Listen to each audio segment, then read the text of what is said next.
Welcome to target सरकारी नौकरी। मैं इरशाद अली, सहायक अध्यापक भर्ती परीक्षा के सिलेबस के अकॉर्डिंग विज्ञान में नेक्स्ट टॉपिक हम डिस्कस करेंगे साउंड, जिसे आप कहते हैं ध्वनि। इंपॉर्टेंट टॉपिक है। पहले इसकी थ्योरी को डिस्कस करेंगे, थ्योरी के जस्ट बाद इसके मैंने मल्टीपल चॉइस क्वेश्चंस को भी यहीं लिया है, तो कोई भी क्वेश्चन यहाँ से आपका मिस नहीं होगा जो कि साउंड पर बेस्ड होगा। तो वीडियो को शुरुआत में ही लाइक कर दिया करें और बेल आइकन भी ऑन कर लीजिए, हमारे लेटेस्ट वीडियो के नोटिफिकेशन सबसे पहले आप तक पहुंचेंगे। पहले समझेंगे साउंड होती क्या है, 2 सेकंड लगेंगे बस। तो sound is a form of energy, एक तरह से ऊर्जा का ही एक रूप होता है ध्वनि। Sound is that form of energy which makes us here. तो एक ऊर्जा का वो रूप जिसकी मदद से हमें सुनाई देता है, उसे ही हम कहते हैं ध्वनि या साउंड। ठीक है, तो sound is that form of energy, तो ऊर्जा का वो रूप जिसकी मदद से हमें सुनाई देता है वो कहलाता है साउंड। तो सवाल बनेगा आपका स्पीड ऑफ साउंड पर। तो स्पीड ऑफ साउंड क्या होती है इसको समझेंगे। मान लीजिए यहाँ पर कोई बेल है, ये बेल मान लीजिए घंटी है, ये घंटी जब बजना शुरू करती है तो इससे कुछ साउंड प्रोड्यूस होती है। तो जहां से साउंड प्रोड्यूस होती है जिन बॉडीज से, उनको बोलते हैं हम साउंड प्रोड्यूसिंग बॉडीज या फिर स्रोत। मान लीजिए आप काफी दूरी पर हैं, अपने घर पर हैं, सड़कों पर ये व्हीकल्स वगैरह चलते हैं तो उनके हॉर्न की आवाज आपके कानों तक पहुंचती है। आपके घर जबकि सड़क से काफी दूर होते हैं तब भी आपको सुनाई देती हैं ये साउंड वगैरह। तो इस घंटी से आपके कानों तक पहुंचने में इस साउंड ने कुछ डिस्टेंस ट्रेवल की होगी, क्योंकि आपका घर तो कुछ दूरी पर है ना सड़क से, है ना। तो और इसने टाइम भी लिया होगा इसने पहुंचने में आप तक, आपके कानों तक। इस साउंड ने आपके कानों तक पहुंचने में कुछ दूरी भी तय की होगी और कुछ समय भी लिया होगा, है ना। तो वो रेट जिस पर कोई साउंड किसी सोर्स से या किसी साउंड प्रोड्यूसिंग बॉडी से हमारे कानों तक पहुंचती है, वो रेट कहलाता है स्पीड ऑफ साउंड। तो स्पीड ऑफ साउंड क्या है? Tells us the rate at which sound travels from sound producing body to our ears. तो वो दर जिस पर कोई आवाज, कोई ध्वनि किसी स्रोत से हमारे कानों तक पहुंचती, वही कहलाती है स्पीड ऑफ साउंड। समझ गए? सवाल इस पर बनता है अब ये कि ठोस, द्रव और गैस में ध्वनि की चाल इनमें से किसमें सबसे ज्यादा होती है या अधिकतम होती है। तो रूम टेम्परेचर की अगर आप बात करेंगे, सॉलिड, लिक्विड एंड गैस, मतलब ठोस, द्रव और गैस में सबसे तेज ध्वनि की चाल होती है किसमें? सॉलिड में। तो ध्वनि की चाल ठोस में सबसे ज्यादा होती है, सबसे अधिक होती है। उससे कम होती है किसमें? लिक्विड्स में, द्रव में। और उस सबसे कम होती है गैसेस में। तो गैस में ध्वनि की चाल सबसे कम होती है। प्रैक्टिकल्स में इनकी स्पीड डिस्कस करता हूं आपके साथ में। तो सवाल जैसे बनेगा इस तरह से भी फ्रेम किया जाता है क्वेश्चन, स्पीड ऑफ साउंड, ध्वनि की चाल ठोस, द्रव, गैस। तो यहाँ ठोस में देखिए ये इनइक्वालिटी जो है वो ओपन है ठोस की तरफ। इसका मतलब ये है कि ठोस में स्पीड सबसे ज्यादा है ध्वनि की, द्रव में उससे कम है, गैस में उससे कम है। सॉलिड, लिक्विड, गैस का ये कंपैरिजन दिखाया हुआ है मैंने। अच्छा, अब बात करेंगे कुछ स्पीड ऐसी होती हैं जो बहुत ज्यादा तेज होती हैं। तो ऐसी स्पीड, किसी वस्तु की चाल अगर ध्वनि की चाल से अधिक होती है तो वो कहलाती है आपकी सुपरसोनिक स्पीड। तो एयरक्राफ्ट जो होते हैं आपके, बुलेट्स जो होती हैं, ठीक है, और रॉकेट्स जो होते हैं, इनकी स्पीड कहलाती है सुपरसोनिक स्पीड। ध्वनि की चाल से अधिक होती है यहाँ पर इनकी चाल। ठीक है, चलिए अब ध्वनि की चाल कहां कहां पर कितनी होती है वो भी देख लीजिए, इन पर क्वेश्चन बन जाता है अक्सर। तो अभी हमने solid and liquid and gas में देखा था, सॉलिड में सबसे अधिक, सबसे ज्यादा तेज गति से जो है साउंड प्रोड्यूस होती है, साउंड दौड़ती है। ठीक है, कैसे? अब देखो, बात करेंगे अगर गैसेस में, तो गैसेस में एयर भी आएगी, हाइड्रोजन, इसके अलावा हाइड्रोजन के अलावा और भी गैसेस हैं, बट मैंने हाइड्रोजन एंड एयर को ही लिया है। तो एयर में, वायु में जो ध्वनि की चाल थी, अभी आपके कानों तक जो आवाज पहुंच रही थी वो एक घंटी से आपके कानों तक वो एयर के माध्यम से पहुंच रही थी, है ना। तो एयर में स्पीड कितनी होती है? तो वो स्पीड कितनी थी उसकी? 332 मीटर पर सेकंड, अगर तापमान 0 डिग्री सेल्सियस है। बट तापमान ये वाला हम लेंगे 334 मीटर पर सेकंड, यानी 20 डिग्री सेल्सियस पर। नॉर्मली जो रूम टेम्परेचर हमने लिया है यहाँ पर, तो 20 डिग्री सेल्सियस पर 334 मीटर पर सेकंड की स्पीड से साउंड ट्रेवल करती है, आगे अपनी गति करती है। 334 मीटर पर सेकंड का क्या मतलब होता है? देखिए मीटर, एक सेकंड,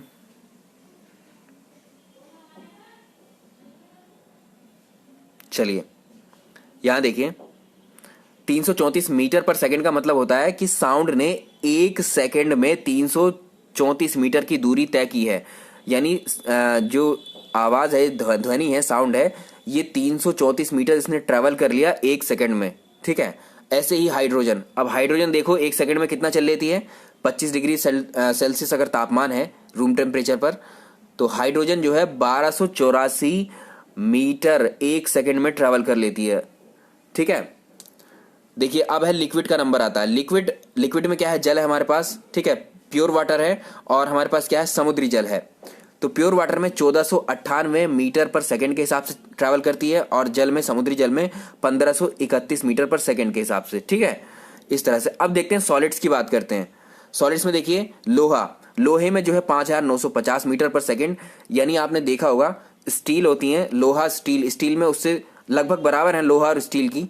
निकिल में 6040 मीटर पर सेकंड और एल्यूमिनियम में 6420 मीटर पर सेकंड के हिसाब से ट्रेवल करती है। ये इतनी स्पीड पर ट्रेवल करती है साउंड, ठीक है। तो समझ रहे हैं आप, गैस देखा आपने, लिक्विड देखा और सॉलिड देखा। तो आप यहाँ देख रहे हैं 6000 और यहाँ देख रहे हैं 1500, यहाँ 1200। तो इसका मतलब क्या है, सॉलिड्स में स्पीड ज्यादा होती है किसकी ज्यादा होती है, साउंड की, है ना। चलिए अब देखिए आगे, ये आपको याद रखना है, ठीक है, ये डेटा इंपॉर्टेंट है। एक होता है रिफ्लेक्शन ऑफ साउंड, ठीक है। तो रिफ्लेक्शन ऑफ साउंड को क्या कहते हैं हम, ये देखिए। अच्छा, रिफ्लेक्शन क्या होता है ये समझेंगे पहले। तो bouncing back of sound when it strikes a hard surface is called as reflection of sound. तो ध्वनि किसी कठोर सतह से टकराकर जब वापस लौटती है, इसको बोलते हैं रिफ्लेक्शन, वापस आ जाना किसी चीज का, ठीक है। कैसे, देखिए मान लीजिए आप एक खाली हॉल में खड़े हुए हैं, एक खाली कमरा है, बड़ा सा हॉल है, उसमें आप करते हैं हेलो, बहुत तेजी से हेलो बोले, तो कुछ देर बाद आप सुनेंगे, जस्ट सेकंड बाद, एक तो आपने हेलो बोला, ठीक है, ये आवाज उन दीवारों से टकराने के बाद आपके कानों में वापस आएगी, दोबारा सुनाई देगी, हेलो के बाद हेलो, इस तरह से सुनाई देगी। तो इसको बोलते हैं बाउंसिंग बैक साउंड है ये, जो वापस आ रही है टकराकर किसी कठोर सतह से। दीवार हो सकती है, कोई लकड़ी हो सकती है, ठीक है, कुछ भी हो सकता है, तो उससे टकराकर वापस आना, उसको बोलते हैं रिफ्लेक्शन ऑफ साउंड। अब एक दूसरी चीज होती है इको को हिंदी में कहते हैं गूंज, ठीक है। तो repetition of sound caused by the reflection of sound wave is called as echo. Echo is क्या है, रिफ्लेक्टेड साउंड। तो जो रिफ्लेक्टेड साउंड अभी दीवार से टकराकर आपके कानों तक आई थी, उसी को हम बोल देते हैं इको, गूंज। मान लीजिए ये आप खड़े हैं, ये एक वॉल है, वॉल में आपने आवाज लगाई, जो आपने आवाज अपने मुंह से निकाली, मान लिया हेलो निकाली, तो ये आवाज कुछ ट्रेवल करेगी जहां तक जाना चाहेगी, स्पीड से चलती है 334, अभी देखा था 334 मीटर पर सेकंड। तो सामने अगर दीवार आई तो दीवार से टकराएगी, कुछ देर बाद, जस्ट सेकंड बाद में आपको ही कुछ सुनाई देगी साउंड, जैसा आपने बोला वैसे ही सुनाई देगा, वो होता है उसका रिफ्लेक्शन, ठीक है। उसको बोलते हैं हम इको, गूंज बोलते हैं। तो वो आपके कानों तक वापस आती है, ठीक है। अब इस कॉन्सेप्ट का देखो यूज कहाँ होता है, बहुत इंपॉर्टेंट है ये। तो ध्वनि की तरंगे, या फिर आप कह सकते हैं साउंड वेव, या साउंड की जो स्पीड्स होती हैं वो क्या क्या होती हैं, वो देख लीजिए। इस पर जो क्वेश्चन बनता है, एक होती है इंफ्रासोनिक साउंड, एक होती है ऑडिबल साउंड, एक होती है अल्ट्रासोनिक साउंड। अपश्रव्य ध्वनि बोलते हैं इंफ्रासोनिक को, श्रव्य ध्वनि बोलते हैं ऑडिबल साउंड को, पराश्रव्य बोलते हैं अल्ट्रासोनिक साउंड को। तो इनकी कुछ फ्रीक्वेंसी होती है। तो हमारे कान, मनुष्यों के कान जो बने हैं, वो केवल और केवल जो ऑडिबल साउंड है, श्रव्य ध्वनि है, उसी को सुनने के लिए बने। यानी 20 हर्ट्ज की फ्रीक्वेंसी से 20 किलो हर्ट्ज तक की फ्रीक्वेंसी की साउंड को हमारे कान सुन पाते हैं ना। इससे कम होगी, अगर 20 हर्ट्ज से कम फ्रीक्वेंसी की कोई साउंड है, उसको हमारे कान सुनने नहीं पाते हैं। ऐसे ही 20 किलो हर्ट्ज से ऊपर की साउंड को भी हमारे कान नहीं सुन पाते हैं। तो सवाल आता है कि मनुष्य के कान इनमें से कितनी फ्रीक्वेंसी की आवाज को सुन सकते हैं। आंसर होगा 20 हर्ट्ज से 20 किलो हर्ट्ज, ठीक है। सवाल इस तरह से बनेगा कि श्रव्य ध्वनि की जो रेंज है वो क्या होती है, वो 20 किलो हर्ट्ज से 20 हर्ट्ज से 20 किलो हर्ट्ज, ठीक है। अब सवाल ये आता है, नोट आता है, अपश्रव्य ध्वनि, अब जो इंफ्रासोनिक साउंड है, उनकी फ्रीक्वेंसी कितनी होती है। तो उनकी फ्रीक्वेंसी होती है 20 हर्ट्ज से कम की जो ध्वनि है वो कहलाएंगी आपकी इंफ्रासोनिक या अपश्रव्य ध्वनि। पराश्रव्य ध्वनि ये हाई फ्रीक्वेंसी साउंड होती हैं। जो 20 किलो हर्ट्ज से ऊपर की जितनी भी ध्वनि होंगी वो पराश्रव्य या अल्ट्रासोनिक साउंड होंगी। वेरी इंपॉर्टेंट, इसको डिस्कस करते हैं अभी। इस पर बनते हैं बहुत सारे क्वेश्चन। हमारे कान जो है, मनुष्य केवल Audible sound that is 20 hertz से 20 किलो हर्ट्ज तक की फ्रीक्वेंसी की साउंड ही सुन सकते हैं। तो अपश्रव्य और पराश्रव्य ध्वनि हमारे कान नहीं सुन पाते हैं। ये सब क्वेश्चंस हैं, ठीक है, मैंने लिखे नहीं है बट ये क्वेश्चंस हैं, आपको जैसे बोला है मैंने, आपको समझाया है वो सब। अब एप्लीकेशन ऑफ अल्ट्रासोनिक साउंड के बारे में सुनिए। जो पराश्रव्य तरंगे हैं भी 20 किलो हर्ट्ज से ऊपर की फ्रीक्वेंसी की जितनी भी साउंड होती है उनको अल्ट्रासाउंड बोलते हैं, ठीक है। तो अल्ट्रासोनिक साउंड कह दीजिए या अल्ट्रासाउंड कह सकते हैं।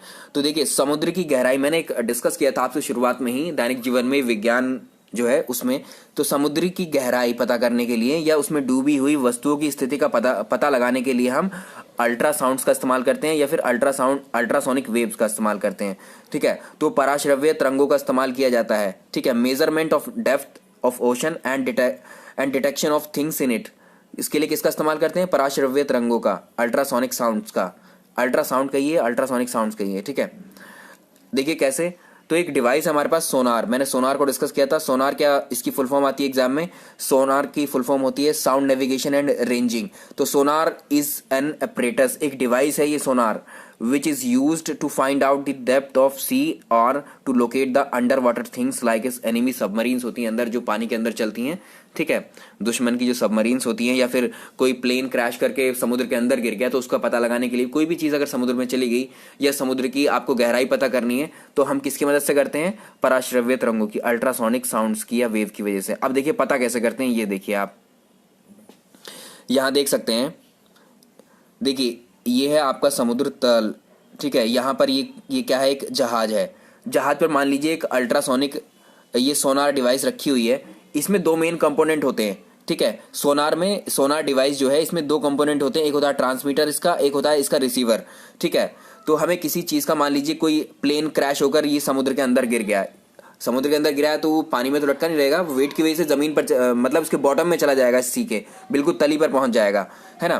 तो हम क्या करते हैं, इस सोनार की मदद से क्या करते हैं, जो ट्रांसमीटर होता है, ये ट्रांसमीटर प्रोड्यूस करता है अल्ट्रासोनिक साउंड्स को, अल्ट्रासोनिक वेव्स को प्रोड्यूस करता है। और जब ये वेव्स ट्रैवल करती है, ये वेव्स जहां भी ऑब्जेक्ट है आपका, मान लीजिए प्लेन यहाँ है, तो ये इससे टकराएगी, जाकर ये इससे टकराएगी अल्ट्रासोनिक वेव्स, और टकराकर वापस भी लौटेगी।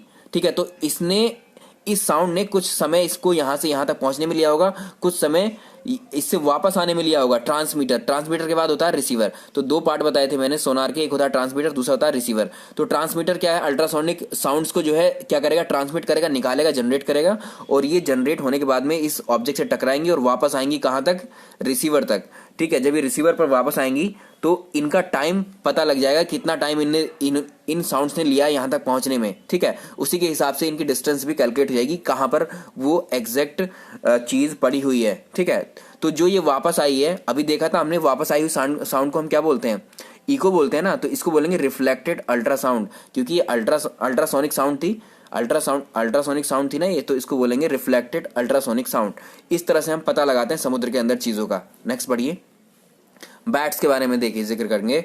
बैट्स आर यूज अल्ट्रासाउंड, ठीक है, टू फ्लाई।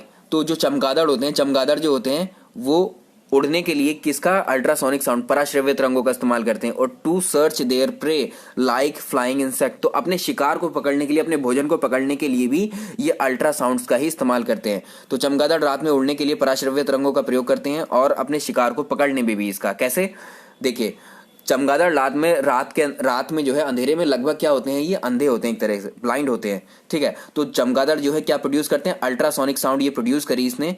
और ये प्रोड्यूस करने के बाद में जब ये टकराती हैं ऑब्जेक्ट से, अपने इस शिकार से, इसका भोजन से जब टकराती हैं, तो टकराने के बाद में ये वापस आती हैं। इसी की आवाज़, इसी की इको इसके कानों तक पहुंचती है, और ये पता लगा लेती है कि कितनी डिस्टेंस पर है ये प्रे, या फिर इसका फूड, या फिर इंसेक्ट, कोई कीड़ा कितनी दूरी पर है। उसी डिस्टेंस के अकॉर्डिंग ये ट्रैवल करती हुई तुरंत पहुंच जाती है अपने शिकार पर। ठीक, तो ये होती हैं अल्ट्रासाउंड। तो सवाल आता है, चमगादड़ इनमें से क्या प्रोड्यूस करती है, कौन सी साउंड प्रोड्यूस करती हैं चमगादड़ें? ये करती हैं पराश्रव्य तरंगे, या फिर कहेंगे आप अल्ट्रासोनिक साउंड को प्रोड्यूस करती हैं। ठीक है, इन्हीं की मदद से शिकार भी करती हैं। आपने देखा होगा शाम के वक्त में जैसे ही दिन छिपने लगता है तो चमगादड़ें उड़ना शुरू कर देती हैं, आपके आसपास से भी गुजरती हैं, बट वो आपसे टकराती नहीं है। आपने देखा होगा, वो जस्ट आपके सर के ऊपर से निकलेंगी, चेहरे के आसपास से निकल जाएंगी। ठीक है, तो वो टकराती नहीं है। वो क्यों नहीं टकराती, वजह यही होती है कि उनको पता है कि उनके रास्ते में जब ये उड़ती हैं, ट्रैवल करती हैं, उनके रास्ते में कौन सा ऑब्जेक्ट आने वाला है। तो इनके अंदर से जो अल्ट्रासोनिक वेव्स निकलती हैं, वो वेव्स हमसे टकराती हैं और जाकर रिफ्लेक्ट होती हैं वापस इसके कानों तक। ठीक है, इस तक पहुंच जाती हैं, और इन्हीं की मदद से ये क्या करती है, अपना जो रूट एकदम डाइवर्ट कर देती है कि सामने ऑब्जेक्ट है, टकराने की चांसेस बहुत फिर नहीं हो पाते हैं। ठीक है, जैसे ही उसको पता लगेगा कि सामने ऑब्जेक्ट है तो रास्ता चेंज हो जाएगा। वो क्यों, क्योंकि उसने अल्ट्रासोनिक साउंड्स की मदद से पता लगा लिया कि सामने ऑब्जेक्ट है, टकराना नहीं है। ठीक है, तो ये नेचुरल फिनोमिना है, इसके साथ में ये नेचर ने दिया है इसको, है ना, कितनी बढ़िया अच्छी बात है। चलिए नेक्स्ट देखते हैं। तो अल्ट्रासोनिक साउंड्स का और भी जगह इस्तेमाल किया जाता है। तो पराश्रव्य तरंगों का उपयोग जो है, यह ध्वनि का उपयोग गुर्दे की जो पथरी होती है उसको बारीक पार्टिकल्स में भी तोड़ा जाता है इसकी मदद से। ठीक है, तो ultrasonic waves are used to investigate the organs which are inside the human body. Human body के अंदर जो है जो ऑर्गन्स है हमारे बॉडी के पार्ट्स हैं उनको इन्वेस्टिगेशन उनकी जांच के लिए भी इस्तेमाल किया जाता है इन वेव्स को, ठीक है। जैसे लीवर है, गॉल ब्लैडर है, पैनक्रियाज है, किडनी है, यूटेरस, इन सब के लिए। तो ये आसानी से पेनिट्रेट कर जाती हैं, हमारी बॉडी के अंदर पहुंच जाती हैं। बॉडी के अंदर जब ये एंटर करती हैं तो हमारे जो बॉडी के पार्ट्स हैं, इंटरनल ऑर्गन्स है ना, उन पर सीधे जब ये पड़ती हैं तो वहाँ से रिफ्लेक्ट होती हैं, वापस आती हैं ये। इसकी वजह से जो इमेज बनती है कंप्यूटर पर हम उसको मॉनिटर करते हैं, जो इमेज रिफ्लेक्शन होने के बाद इमेज बनती है उसी से डॉक्टर जो है अपनी स्टडी करते हैं और जो भी जिस डिजीज या जिस बीमारी के लिए वो इन्वेस्टिगेट कर रहे हैं आपकी बॉडी को, उसका वो पता लगा लेते हैं, ठीक है। तो अभी क्वेश्चंस में डिस्कस करूंगा आगे। The use of ultrasound waves to investigate the action of the heart is called as echocardiography. तो अल्ट्रासाउंड वेव का यूज करते हैं हम, जो हार्ट है हमारा, हार्ट के एक्शन को समझने के लिए। आपने सुना होगा ना ईसीजी करवाया आपने, ठीक है। तो हार्ट के एक्शन को, उसकी क्रियाओं को समझने के लिए हम करते हैं क्या, ईसीजी। इसको बोलते हैं, ईसीजी का फुल फॉर्म होता है इकोकार्डियोग्राफी। ये एग्जाम में पूछा जाता है फुल फॉर्म भी इसका, ठीक है। तो इकोकार्डियोग्राफी में कौन सी साउंड्स यूज होती हैं, अल्ट्रासोनिक साउंड या अल्ट्रासोनिक वेव या पराश्रव्य तरंगे, कुछ भी कह लीजिए। आगे चलिए, अब आते हैं इनके क्वेश्चन, ठीक है। क्वेश्चन में क्या है, ध्वनि का वेग अधिकतम कहाँ पर होता है। देखिए अभी हमने डिस्कस किया था, यही सवाल पूछा जाता है, speed of sound is maximum in which, किस में होती है मैक्सिमम। हमने देखा था सॉलिड, लिक्विड एंड गैस। तो देखो वायु में तो सबसे कम होती है, ठीक है, द्रव्य में उससे ज्यादा होती है, सबसे ज्यादा होती है सॉलिड्स में। तो सॉलिड में यहाँ क्या है, सॉलिड तो दिया नहीं डायरेक्टली, बट मेटल दिया है। मेटल क्या होते हैं, सॉलिड ही होते हैं ना, लोहा, तांबा, ये सब देखा ना, एल्यूमिनियम वगैरह, तो ये क्या थे, सॉलिड, तो धातुओं में होती है, ठीक है। चलिए नेक्स्ट देखिए, लगभग 20 डिग्री के तापक्रम में किस माध्यम में ध्वनि की गति अधिकतम होगी।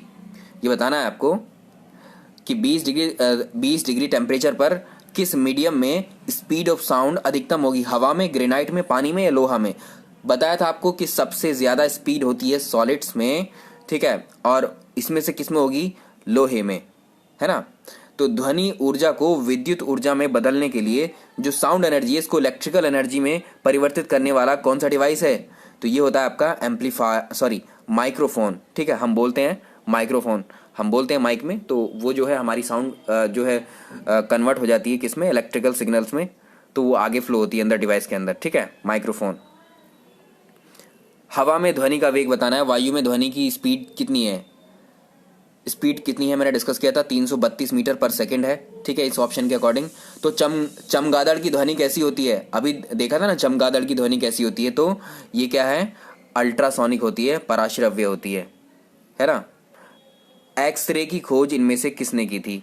चलिए ये दो क्वेश्चन मैं आपके लिए छोड़ूंगा, एक तो एक्सरे की खोज कमेंट करके बताइएगा, और एक एमआरआई मशीन में निम्नलिखित में से किसका प्रयोग किया जाता है, ठीक है।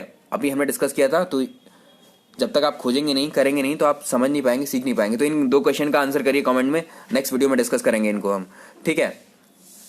चलिए नेक्स्ट देखिए, चमगादड़ निम्नलिखित किस कारण से अंधेरे में उड़ सकते हैं। आपको बताना है वे अंधेरे में वस्तुओं को देख सकते हैं, या उनकी टांगें कमजोर होती हैं, भूमि पर जो है परवक्षी उन पर आक्रमण कर सकते हैं, वो रोशनी की जो है कांद है उत्पन्न करते हैं, तो या लास्ट है वे पराश्रव्य तरंगे जैसे अल्ट्रासोनिक साउंड वेव्स होती हैं उत्पन्न करती हैं। अभी देखा था, जस्ट मैंने समझाया था आपको, ये पराश्रव्य ध्वनि तरंगे अल्ट्रासोनिक साउंड वेव्स को उत्पन्न करती हैं, जिसकी मदद से ये अंधेरे में उड़ सकती हैं। एक एक पॉइंट जितने भी मैंने यहाँ लिखे हैं बहुत इंपॉर्टेंट है सारे के सारे, उनको समझने की कोशिश किया कीजिए, ठीक है। जरूरी नहीं कि आपको मल्टीपल चॉइस क्वेश्चन की शकल में समझाया जाएगा, ये बहुत टाइम टेकिंग होते हैं मुझे लिखने के लिए, है ना।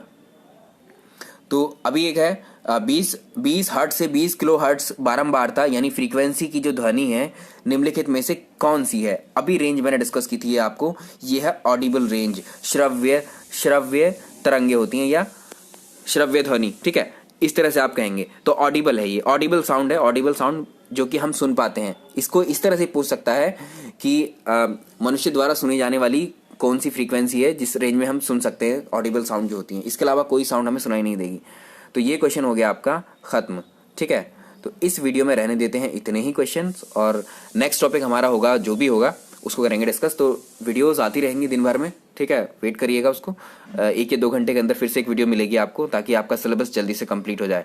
अपने हिसाब से भी तैयारी करते रहिए। बाल मनोविज्ञान वाला पोर्शन, शिक्षण कौशल वाला जो पोर्शन है उसके पीडीएफ में देता हूँ आपको, ठीक है। अच्छा, पीडीएफ के लिए आप बोल रहे थे, इस पीडीएफ इस वीडियो में तो नहीं, एक नेक्स्ट वीडियो में मैं जो हूँ उसको अटैच कर दूंगा डिस्क्रिप्शन में ही, ठीक है। जितनी भी पीडीएफ अभी तक मैंने डिस्कस किए हैं सारे मैं अटैच कर दूंगा, उनको मिल जाएंगे, वो आपको उसके लिए परेशान मत होइए, बस जो समझा रहे हैं उसको समझ लीजिए, जो क्वेश्चंस कर रहे हैं अपने भी एफर्ट डालिए, जो 75 नंबर्स का मैंने बताया है जीएस के अलावा उस पर कंट्रोल अपना रखिए। Thank you so much.